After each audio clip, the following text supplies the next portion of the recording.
I have worked station security for 3 cycles now, and I can confidently say that nothing, absolutely nothing, prepares you for the moment a human decides your entire species has been doing threat assessment wrong. The morning started unremarkably. I was in the security command center, my neural filaments glowing softly in the dim blue lighting as I monitored the curved bank of holographic displays. Standard morning shift, routine patrols, a minor dispute in docking bay, 3 over cargo fees, the sort of work that makes you wonder why you bothered getting certified in crisis response. Then the containment technician's voice crackled through my communication interface, high-pitched and trembling. Security to Xenobiology Wing, we have a situation. I straightened in my chair, one hand already reaching for the emergency response protocols loaded into my harness interface. My neural filaments stiffened slightly along my cranial ridges. Defined situation. The apex is out of her cell. My filaments went completely rigid. I stood so fast my chair rolled backward and hit the monitoring station behind me with a hollow thunk. Repeat that. Mimo, the Class 5 Predator. She's out. Cell door was opened from the inside somehow. I was already moving toward the door, my 2 arms pulling up station schematics on my wrist interface, while my legs carried me into the corridor at a dead run. Initiate lockdown protocols for Containment Corridor B7. Seal all adjoining sections. Where is the creature now? That's the problem. We don't know. The tracking harness stopped transmitting. Wonderful. Absolutely wonderful. A Class 5 Predator, loose on the station with no tracking signal. I was going to spend the rest of my shift filling out incident reports, instead of drinking my carefully scheduled mid-morning nutritional supplement. I slowed as I approached Containment Corridor B7, my hand hovering near the neural stunner on my utility belt. The sterile white walls were bathed in red emergency lighting strips, and the reinforced doors had automatically sealed. Through the transparent composite observation ports, I could see scattered equipment crates and an overturned monitoring cart. No sign of the apex. I moved carefully down the corridor, both arms extended, my narrow eyes scanning every shadow. My neural filaments pulsed with concentration.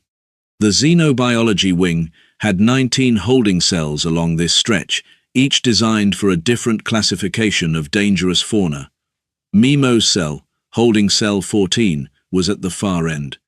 As I approached, I noticed something unusual. The cell door was open, yes, but not damaged, not torn from its housing or melted by acid or any of the usual escape methods. It was simply unlocked, the biometric panel blinking green as if someone with proper authorization had opened it. I peered through the observation port into the cell, my neural filaments brightening with confusion. The cell was empty. The padded interior showed no signs of struggle. The emergency containment foam dispensers hadn't been triggered. It was as if Mimo had simply decided to leave and someone had politely opened the door for her. I tapped my communication interface. Command center, I'm at the cell. No sign of the apex. Running scan of adjoining sections. Vecrin, we're getting reports from other areas. You need to check cell 9. Cell 9. I walked back down the corridor, my confusion deepening with each step. Cell 9 was a standard observation cell, transparent walls on 3 sides, used for temporary holding of non-hostile specimens during processing. Why would Mimo go there? I rounded the corner and stopped walking entirely. Through the transparent composite walls of cell 9, I could see Mimo. The apex sat on her haunches, her compact body covered in muted lavender and cream fur that looked deceptively soft in the emergency lighting. Her ear fronds twitched gently, tuned to some frequency I couldn't detect. Neural glow lines ran along her spine and down her 2 arms and 2 legs, pulsing in a slow, almost relaxed rhythm. Her rounded skull turned slightly, and those ice-blue eyes, reflective and unsettling, focused on something in front of her. That something was a human woman, to be precise, sitting cross-legged on the padded floor of the cell. She appeared to be in her 20s by human standards, with dark hair that fell loose around her shoulders. She wore a casual fitted shirt and pants, completely inappropriate attire for a xenobiology containment area. Her posture suggested she was having the most relaxing moment of her day. She was petting Mimo. Her hand moved slowly down the apex's back, following the line of neural glow that pulsed under the fur. Mimo's ear fronds were perked forward, not flattened in the threat detection position. Her head tilted slightly to one side as the human scratched behind one of those ear fronds. I stood there, both arms hanging uselessly at my sides, my neural filaments flickering with an emotion I can only describe as profound administrative despair. I tapped the communication panel beside the cell door. "Excuse me, human. Could you please explain what you're doing in a containment cell with a Class 5 predator?"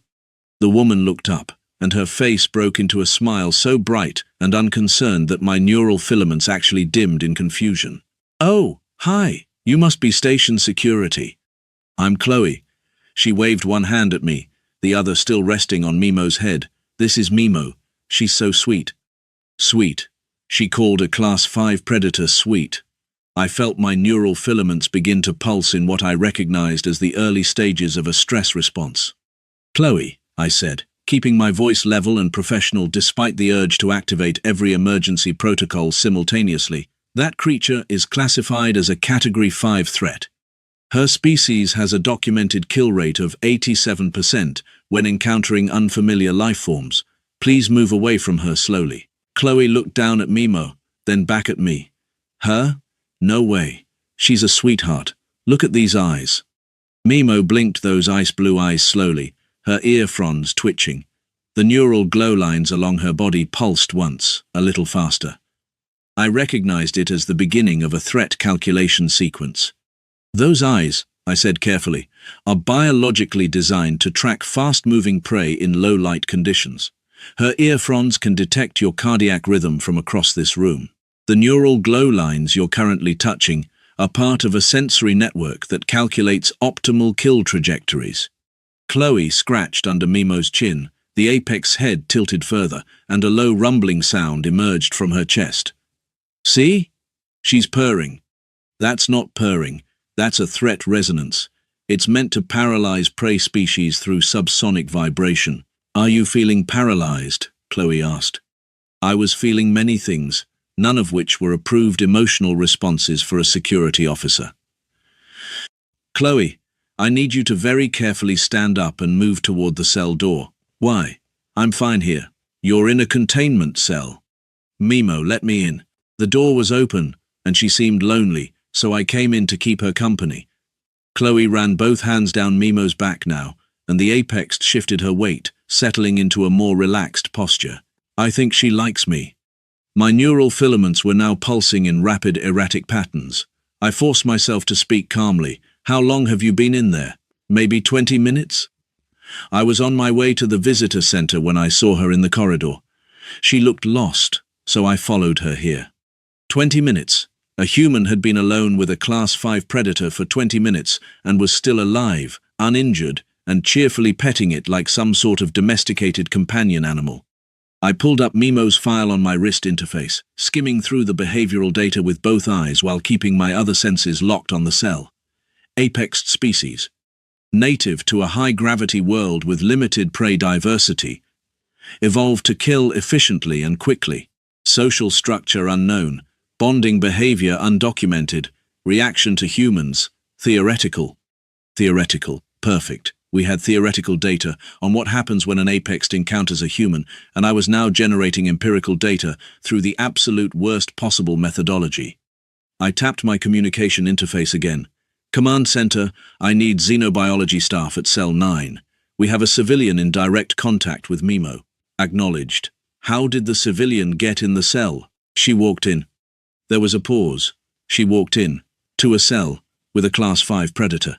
Apparently the creature seemed lonely." Another pause. "We're sending backup." I turned my attention back to the cell. Chloe had shifted positions and was now sitting with her back against the wall, Mimo's head resting on her lap. The apex's neural glow lines were pulsing slowly, almost rhythmically. Her ear fronds were relaxed, not flattened in threat assessment mode. "Chloe," I tried again, "I really need you to exit the cell." "Can't Mimo come with me?" "I don't think she likes being locked up. She's locked up because she's dangerous." "She doesn't seem dangerous. She seems bored." Chloe looked down at Mimo with genuine concern. Have you guys been giving her enough enrichment activities? Predators need mental stimulation. I felt my neural filaments pulse in what my species recognizes as the physical manifestation of resigned frustration. Our containment protocols are designed by certified xenobiologists. When's the last time someone played with her? We don't play with Class 5 predators. Well, maybe that's the problem. Chloe gestured with one hand while the other continued petting Mimo. She's probably acting out because she's understimulated. My friend had a Terran cat that destroyed furniture when it got bored. Same principle. I stared at her through the transparent wall. You're comparing a Class 5 predator to a Terran cat. Both predators, both need enrichment, both adorable. Chloe booped Mimo on her rounded skull. The apex's ear fronds twitched, and those ice-blue eyes focused on Chloe's finger with what I could only describe as fascinated curiosity. Backup arrived in the form of 2 security officers who took one look at the situation and immediately turned to me with identical expressions of confusion. Their species had different tells than mine, but the universal language of what in all the stars is happening here transcended biology. Officer Vekrin, one of them said quietly, "Is that human petting the apex?" "Yes. Should we stun the predator?" I watched Mimo, whose neural glow lines were still pulsing in that slow, calm rhythm. Her ear fronds remained forward and relaxed. Her body language suggested she was about as threatening as a sedated transport animal. "No. The creature appears non-hostile. It's a Class 5 predator. I'm aware." Inside the cell, Chloe had found a small piece of padding that had come loose from the wall. She tossed it across the cell. Mimo's head immediately lifted, her ice-blue eyes tracking the object with perfect predatory focus. Then, in a movement almost too fast to follow, she pushed off with her 2 legs and pounced across the cell, catching the padding with both arms. The 3 of us flinched. Mimo returned to Chloe, dropped the padding in her lap, and sat down expectantly. "Good girl," Chloe threw the padding again. Mimo pounced again. "She's playing fetch," one of the security officers whispered. "With a Class 5 predator." "I'm documenting this," I said flatly, activating the recording function on my interface. "No one will believe the report otherwise." Chloe looked up at us, still smiling. "Hey, I was thinking, since Mimo seems pretty calm now, maybe I could just walk out with her. You know, take her back to her regular cell or wherever she's supposed to be." All 3 of our neural filaments went rigid simultaneously. "Absolutely not," I said. "Why not? She trusts me." "That's not the issue." "Then what's the issue?" I gestured with both arms at the entire situation. "The issue is that you're a civilian. She's a classified predator, and this entire scenario violates approximately 15 different station protocols." Chloe stood up, and Mimo immediately stood as well, her compact body moving with fluid grace. "Okay, but here's the thing. She's not going to let anyone else near her right now. Watch." She walked toward the cell door. Mimo followed, staying within a few steps of her. I backed up involuntarily. So did the other officers. Chloe pressed the door release. The door slid open with a soft hiss. Mimo walked out into the corridor, her ear fronds swiveling to track each of us. Her neural glow lines pulsed once, faster now, calculating. Those ice-blue eyes moved from me to the other officers and back to Chloe. "See?" Chloe said brightly. "Totally fine. Now where should I take her?"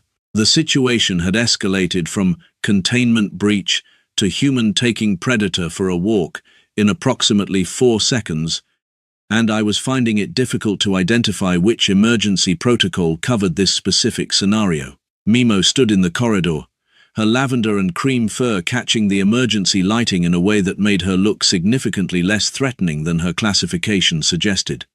Her ice-blue eyes tracked my every movement as I slowly raised both arms in what I hoped was a non-threatening gesture.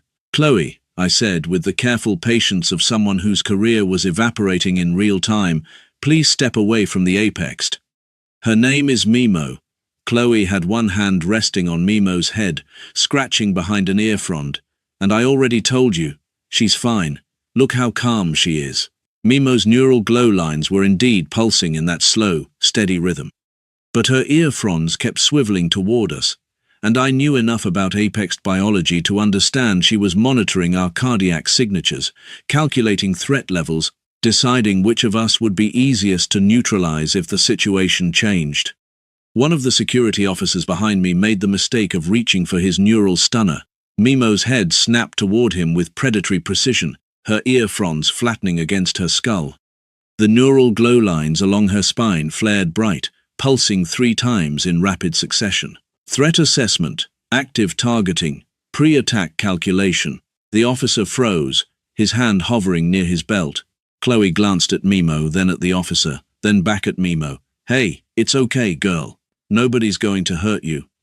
She scratched under Mimo's chin, and slowly, almost reluctantly, the Apex's ear fronds lifted back to their relaxed position. The glow lines dimmed to that calm pulse again. My neural filaments were flickering so erratically I probably looked like a malfunctioning light display. "Everyone lower your hands. Do not reach for weapons." The officers complied immediately. We stood in the corridor like a ridiculous tableau, 3 armed security personnel being held hostage by administrative protocol and 1 aggressively friendly human.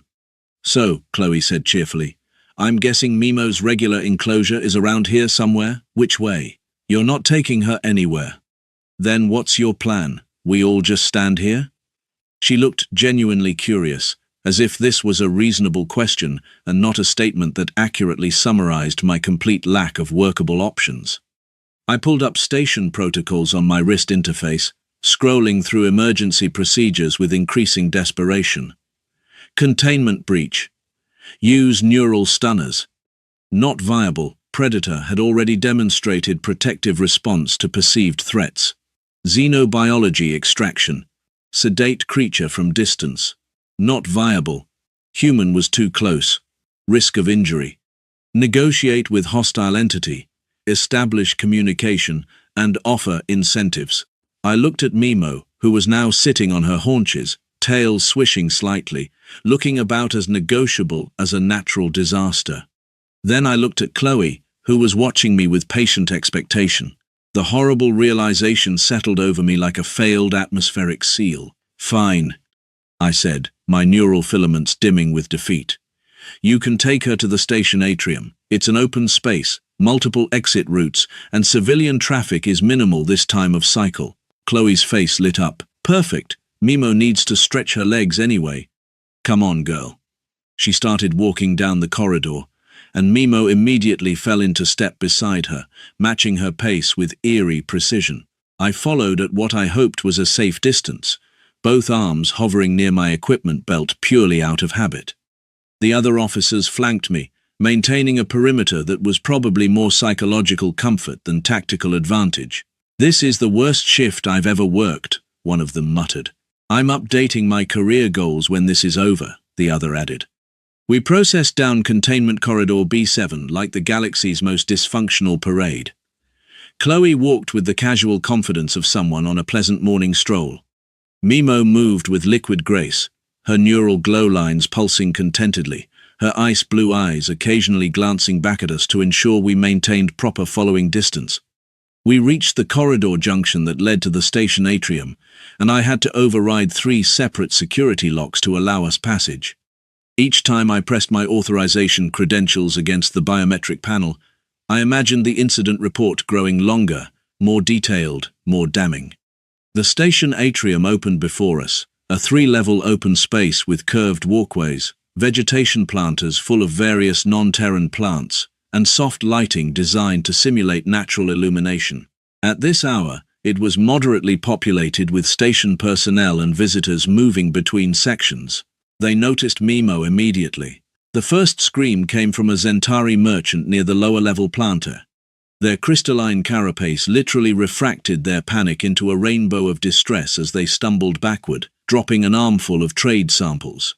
A maintenance worker on the 2nd-level walkway saw Mimo and simply vaulted over the safety railing, dropping to the lower level and sprinting toward the emergency exits.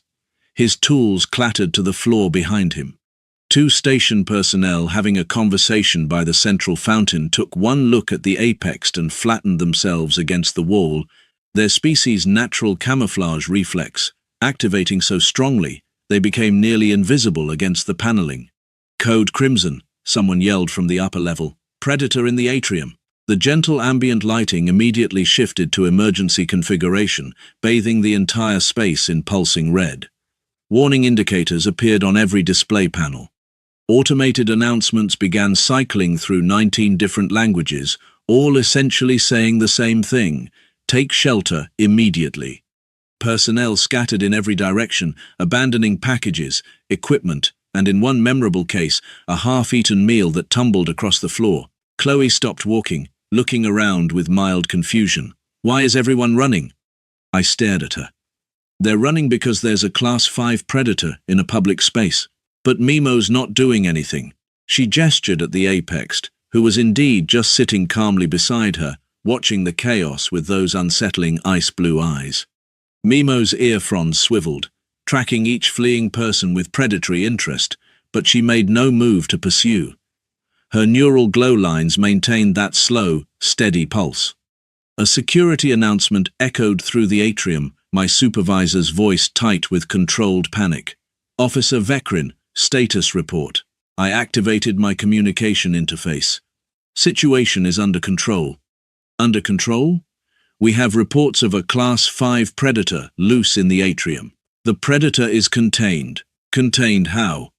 I watched Chloe, who had found a discarded piece of fabric from one of the fleeing merchants and was now attempting to play tug-of-war with Mimo.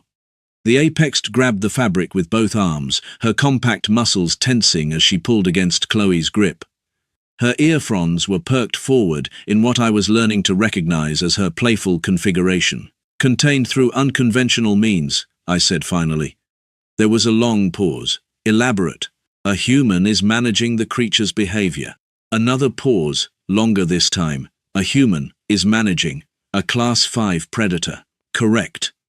"Vekrin, are you having a neurological event? Should I send medical?" "No, sir. I'm documenting everything. You'll receive the full report." "I want that report immediately." "Respectfully, sir, I'm currently supervising the situation. The report will have to wait." I disconnected before he could respond, which was probably going to add insubordination to my growing list of career-ending decisions this cycle. Chloe had won the tug-of-war game and was now throwing the fabric across the atrium. Mimo bounded after it with explosive speed, her two legs propelling her forward, her two arms outstretched. She caught the fabric mid-air, landed with perfect balance, and trotted back to Chloe with her tail held high. "Good girl, such a good girl." Chloe accepted the fabric and threw it again. On the upper walkway, I noticed a few brave station personnel had stopped fleeing and were now watching the scene with confused fascination. One of them had pulled out a recording device. My neural filaments pulsed with resignation. This was going to be distributed across every station network by the end of the shift. A xenobiology specialist arrived, moving cautiously along the perimeter of the atrium. She was a Quorvath like me, her neural filaments bright with scientific interest despite the obvious danger. She stopped beside me, both arms clutching a data interface. "Officer Vekrin, I need to get close to the apex. I need to understand what's happening here." "I wouldn't recommend approaching. I'm a certified xenobiologist. I've worked with Class 5 species before. Not with this particular Class 5, you haven't." She ignored me and took 3 steps toward Chloe and Mimo. Mimo's head immediately swiveled toward her, ear fronds flattening. The neural glow lines along her spine flared bright, pulsing in rapid succession. A low rumbling emerged from her chest, that subsonic frequency designed to paralyze prey. The xenobiologist stopped walking. "Ah. Yes. Ah." I gestured back toward the perimeter. "The creature has bonded to the human. She doesn't allow anyone else to approach." The specialist retreated carefully, her neural filaments flickering with frustrated curiosity. "That's not documented behavior for apexed species. They don't form bonds." "Apparently they do now. I need to study this. Do you know what this means? We could be witnessing the first recorded case of apexed imprinting. The xenobiological implications are extraordinary." "The security implications are extraordinary," I corrected.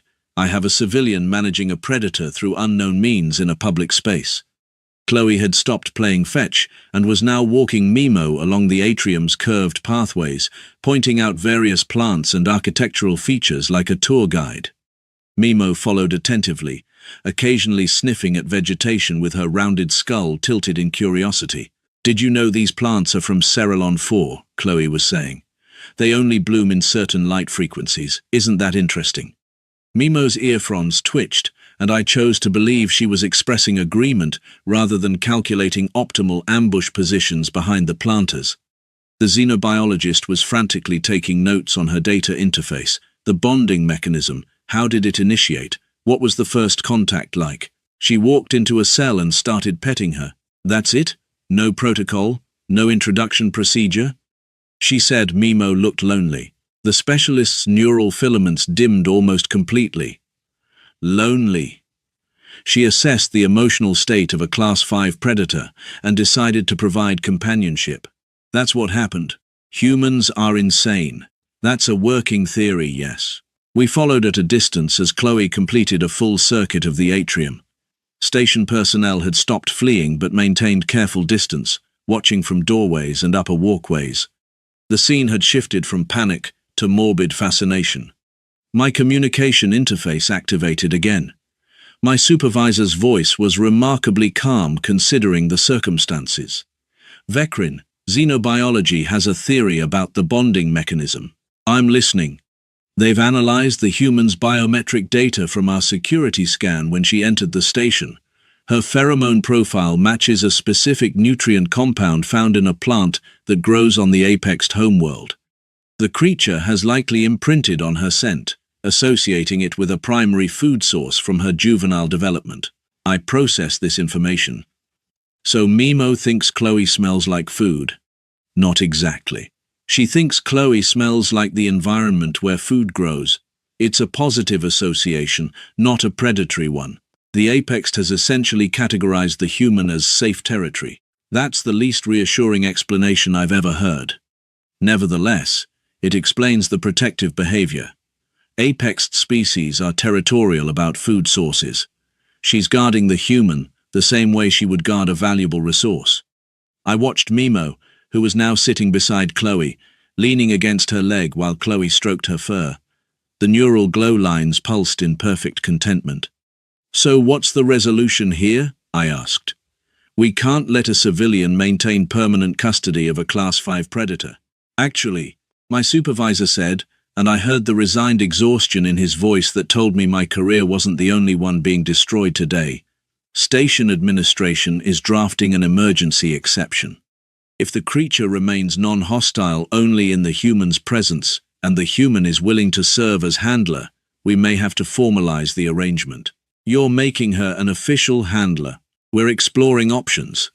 She has no training, no certification, no qualifications whatsoever. She has successfully managed a Class 5 predator for over an hour without incident. That's more qualification than most certified handlers can claim."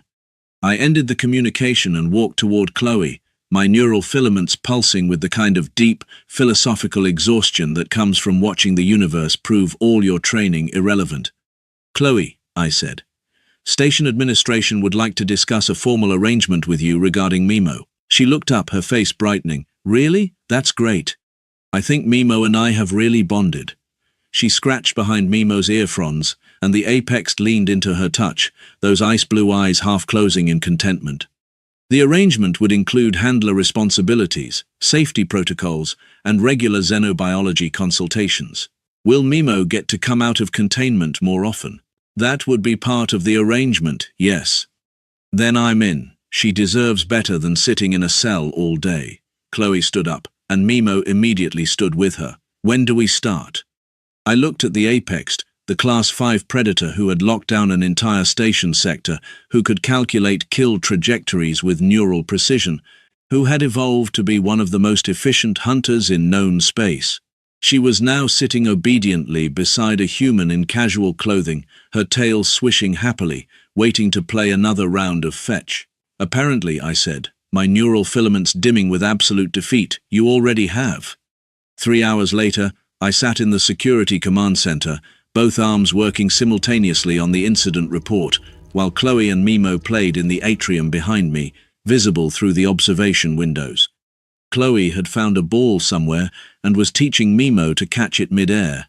The apex was succeeding with terrifying accuracy. My supervisor appeared beside my station. "How's the report coming?" "I'm on page 42. 42? It's been a comprehensive incident."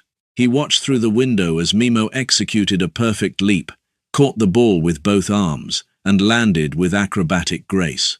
Chloe applauded. Station personnel, who had gathered to watch, applauded too. "Vekrin," my supervisor said quietly, "in all my cycles of station security, I have never encountered anything like this." "Neither have I, sir. The human has no fear response." "Apparently not. The predator has essentially become a pet." "It appears that way," he sighed, a sound that transcended species barriers. "Write the report, submit it to station administration, and then take the rest of the shift off. You've earned it." I saved my progress on the report and stood, my neural filaments finally settling into a calmer rhythm. Through the window, I watched Chloe and Mimo, the human and the Class 5 predator, playing together in perfect harmony while the rest of the station looked on in confused acceptance. The title of my report would read, "Station locked down for a Class 5 predator security found a human playing with it." And every single word would be completely, impossibly, exhaustingly true.